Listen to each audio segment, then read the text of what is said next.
1986, Malin Suite Airport, Eugene, Oregon. You're a rental car company employee, making your routine rounds through the lot, checking vehicles that have been sitting too long in the late summer heat. The September sun beats down on the tarmac, and sweat beads on your forehead as you move from car to car, clipboard in hand. Most of the returns are routine: fast food wrappers, forgotten sunglasses, pretty minor stuff. But when you approach the white sedan that's been sitting here for over 24 hours, well, something feels wrong. The car sits lower than it should, as if weighed down by something heavy. A strange smell drifts from the trunk area, sweet and sickening in the heat. You insert the key and turn it slowly. The lid pops open and you stumble backward, your clipboard clattering to the asphalt. Inside lies the body of a man, his radio pager still clipped to his belt, the only tool he needed for his dangerous line of work. Because in Oregon's criminal underworld, where drug deals go bad and debts are paid in blood, some business arrangements end with more than just broken contracts. They end with bodies in rental car trunks and secrets that have stayed buried for nearly 4 decades.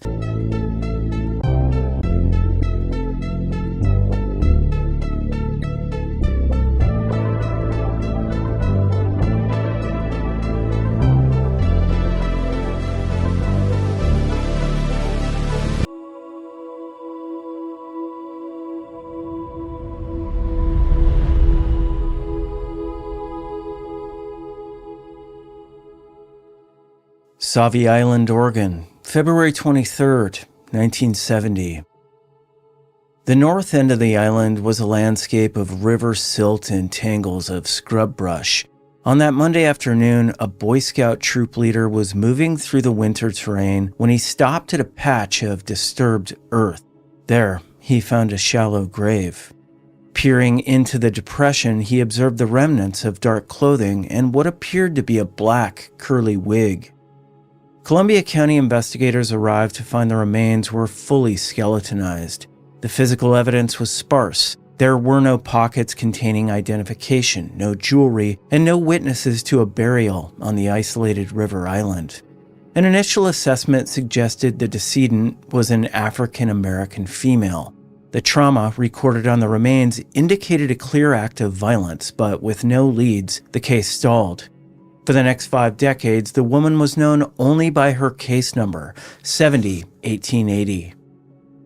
In Portland, roughly 20 miles to the south, a teenager named Sandra Young had recently stopped attending Grant High School.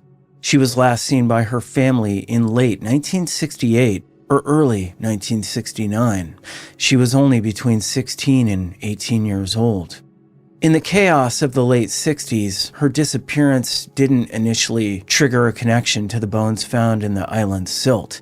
Her file sat in a drawer. The case went cold. For 34 years, the remains sat in a storage facility. In 2004, investigators reactivated the file, moving the skeleton to the state medical examiner facility in Clackamas County. A bone sample was cut and sent to the University of North Texas Center for Human Identification. A profile was uploaded into CODIS, the national DNA database, but the system returned nothing. There were no direct matches to known offenders or missing person reports.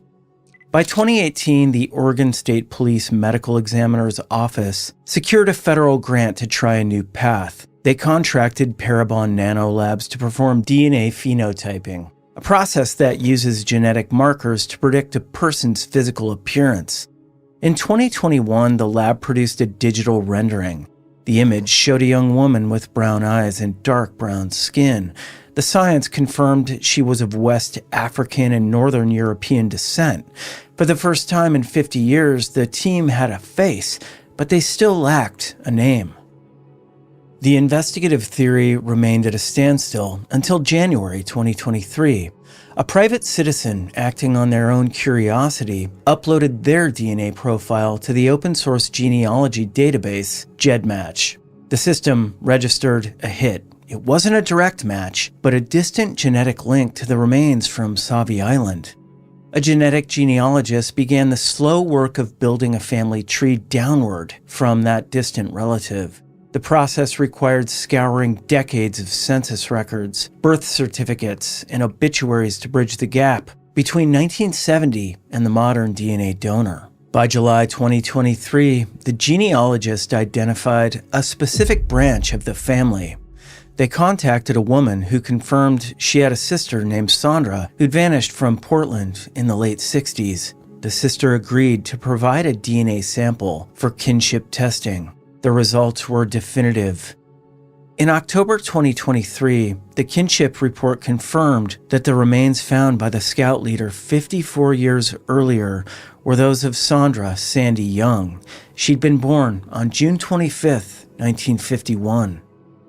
The identification was a forensic breakthrough, but the crime scene remained frozen in the past. The black curly wig and the shallow grave were the only physical links to a killer who'd been given 5 decades to disappear. Sandra's nephew, Lorico Gibbs, stated that the identification has brought answers but not peace. For the family, finding a name was only the beginning. The Portland Police Bureau is now tasked with finding a suspect in a half-century-old murder. The case of Sandra Young remains open.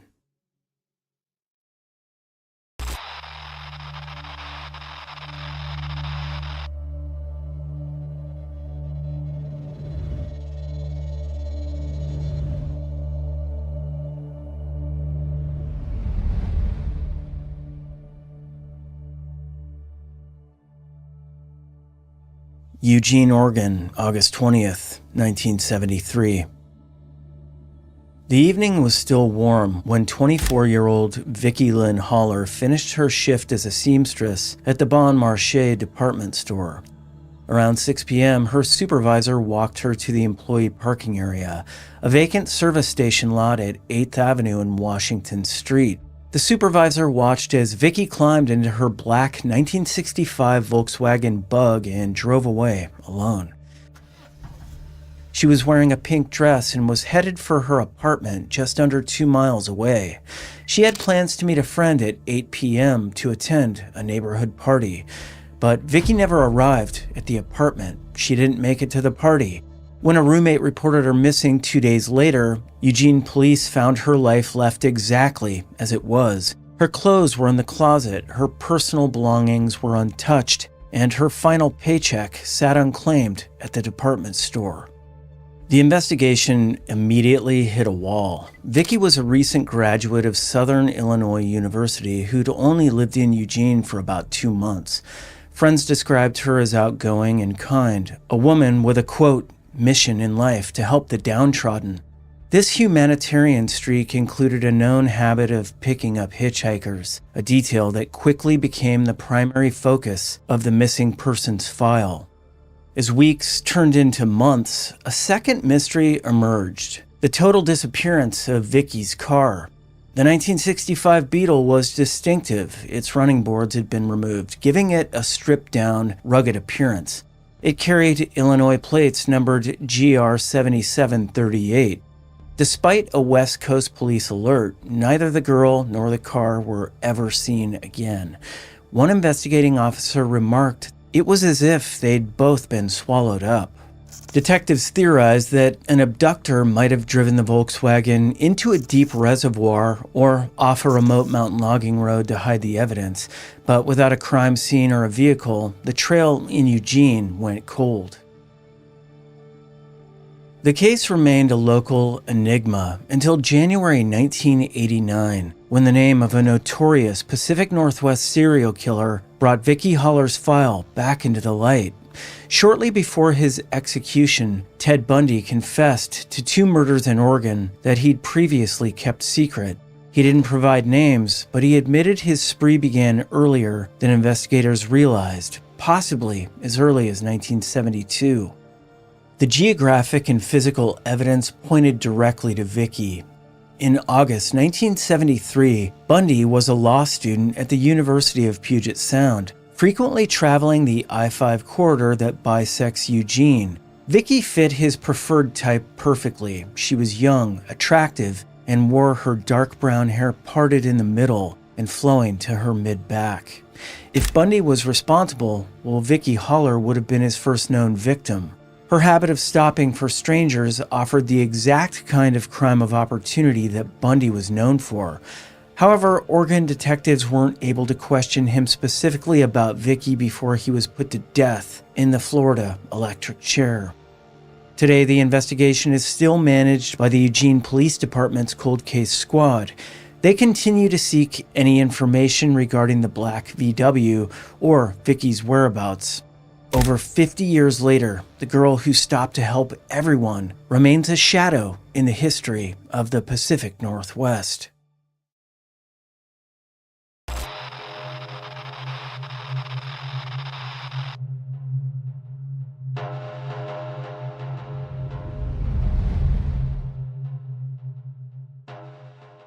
Eugene, Oregon, September 13th, 1986. The late summer heat was still clinging to the tarmac at Eugene Airport when an employee of a local rental car company made a gruesome discovery. Tucked inside the trunk of one of their vehicles was the body of 31-year-old Peter H. Hutchings. He'd been shot to death. Investigators determined the body had been in the vehicle for more than 24 hours. The only technology found on him was a radio pager, the standard tool of his trade. Hutchings was a former Eugene resident who'd moved his life to Hawaii, but he hadn't come back to Oregon for a vacation. He'd returned to the mainland on September 8th to negotiate drug deals involving cocaine and marijuana. Detectives didn't mince words about his status. They classified him as a, quote, high-level narcotics dealer. He was a man who moved in circles where the stakes were high and the players were dangerous. The last time anyone saw Hutchings alive was 5 days before his body was found. He'd reportedly been seen moving through the city, possibly seeking payment for an outstanding debt.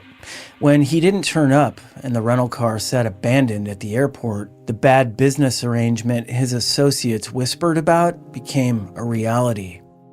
Detectives served numerous search warrants in Eugene and as far away as Bend, but they hit a wall of silence. One investigator noted, "Drug dealers don't like talking to cops." And the people who knew Hutchings best, well, they were no exception. Even at his memorial service, the wall remained up. When detectives approached his wife, Barbara, even she refused to speak with them. Her response was curt, "Talk to my attorney." Without cooperation from the inner circle, the many persons of interest identified by police remained just that, names on a list with no physical evidence to tie them to the trigger.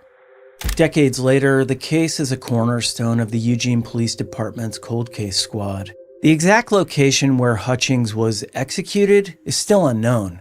The rental car at the airport remains the only crime scene, a sterile end to a life lived in the shadow of the narcotics trade.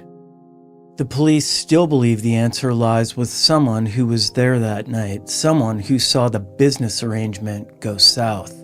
Today, Crime Stoppers of Oregon offers a reward of up to $2,500 for the one piece of information that could break the silence that has lasted nearly 40 years. Until then, the file on Peter Hutchings remains open, a reminder of the price paid when the ledger doesn't balance.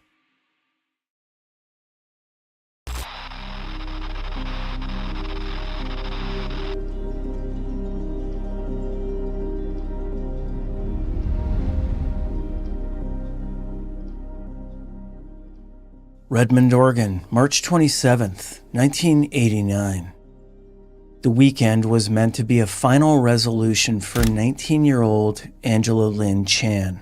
A former student at Redmond High School, Angela was living at her parents' home on Southwest Lava Avenue. She was engaged to be married, but she was still legally wed to Bruce Chan, a U.S. Marine lieutenant stationed at Camp Pendleton. Bruce had driven up from Southern California for the Easter weekend, ostensibly to visit. On that Sunday morning, Angela's mother, Nancy, watched the two of them pull away from the house in Angela's car. Nancy had advised her daughter to be firm and finally end the relationship. It was the last time the family saw Angela alive. Bruce Chan later told detectives a specific story. He and Angela went trap shooting that morning. He dropped her back at her parents' house around 2 p.m., and he immediately began the long drive back to his base in California. But the timeline didn't hold. Several witnesses later reported seeing Angela's car and a woman matching her description near the Klein Falls Bridge later that afternoon. These sightings placed her miles away from her home during the exact hours Bruce claimed she was already back in her room and he was on the interstate. 2 days passed with no word from Angela. On March 29th, her family and fiance began a desperate search along the roads heading towards Sisters. Her mother was the one who found the car. It was parked near the entrance to Klein Falls State Park, just 4 miles from Redmond. The scene was unsettling. The vehicle was in perfect running condition with a full tank of gas. However, the passenger side window had been shattered. Inside, on the floorboard between the front seats, lay a large rock. Angela's coat was still in the car, but Angela was gone. The Deschutes County Sheriff's Office officially classified it as an involuntary missing persons case, but for those on the ground, the smashed glass and the heavy stone suggested a much darker reality. The investigation quickly centered on Bruce Chan. Detectives interviewed him multiple times, and one former investigator who spent 4 years on the case felt the evidence was, quote, black and white. Yet the investigation hit a legal wall that has stood for over 35 years. The core of the Angela Chan case is the gap between suspicion and proof. Former District Attorney Mike Dugan admitted that while there's a primary suspect, there simply isn't enough evidence to secure an indictment. Without a body, the case lacks the proof usually required for a homicide prosecution. Detectives have noted that they share the family's sentiments, but the legal burden of proof remains an insurmountable hurdle, at least for now. Angela's sister, Wendy Henriksen, has spent decades voicing her frustration with what the family perceives as a lack of action. To the family, the identity of the perpetrator, it's not a mystery. It's a known fact that the law refuses to acknowledge. And still, Angela remains missing. She's described as 5 foot 2 inches tall with blonde hair, blue eyes, and a distinct orchid tattoo on her left ankle. Today, her file sits among the most haunting cold cases in Deschutes County. The car, the rock, the shattered window are the only physical remnants of a Sunday afternoon that ended in silence. The case of Angela Lynn Chan remains open, a 30-year stalemate between the family's grief and the rigid requirements of the law.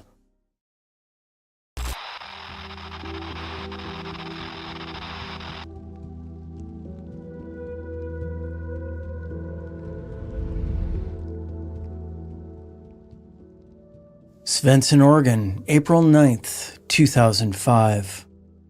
Shortly after midnight, Old Highway 30 was almost entirely dark. 21-year-old Anthony Tony Scott White Jr. was walking home from a friend's house, heading back to his fiancée and a life that was finally coming together.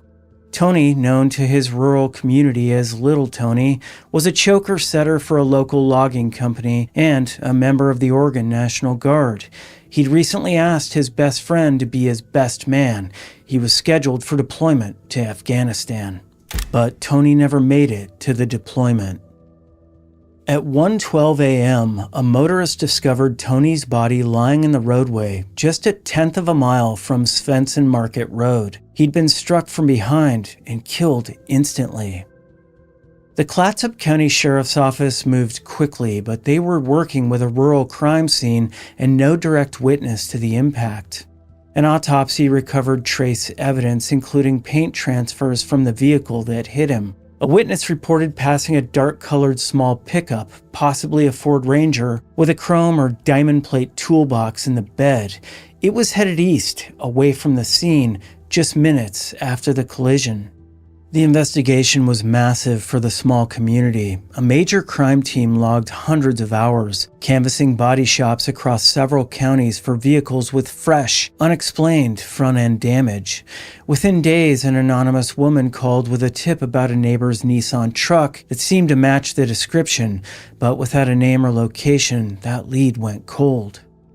Investigators have always maintained that they think the driver was likely a local. This stretch of Old Highway 30 is not a thoroughfare for outsiders late at night. It's a road used by people who live in the woods and small towns along the Columbia River. Detectives are confident that someone in the community knows exactly whose truck had a damaged grill the next morning. But in a small town, silence can be as heavy as the fog. Despite a family-funded reward that climbed to $15,000, no one has come forward with the name that sticks. The impact on the White family has been devastating. His mother, Dawn Edwards, spent years in a state of denial just to survive the grief, at one point experiencing homelessness in the years following the crash. She's been vocal about the impossibility of closure, stating, "You can't find closure to something you don't have an answer to." Tony's father, Tony Sr., spent his own savings to post signs and fund the reward, driven by the simple belief that his son deserved better than to be left in the road like an animal. Today, the case remains an active file at the Clatsop County Sheriff's Office. Personnel turnover and high caseloads have made the investigation a slow climb, but the physical evidence, the paint and the vehicle description, it's still there, waiting for a matching truck or a confession. Tony White Jr. was a young man who'd pulled his life back together, only to have it ended on a dark shoulder of Highway 30. For 20 years, his family has waited for a driver to find their conscience. Until then, the case of Little Tony remains one of the most haunting unsolved chapters in Clatsop County history. 5 stories, decades of silence, and a trail of evidence that stops just short of the truth. Oregon's landscape is beautiful, but its shadows are deep. For the families of the missing and the murdered, the clock never stopped. They're still waiting. Somewhere, someone out there knows what happened.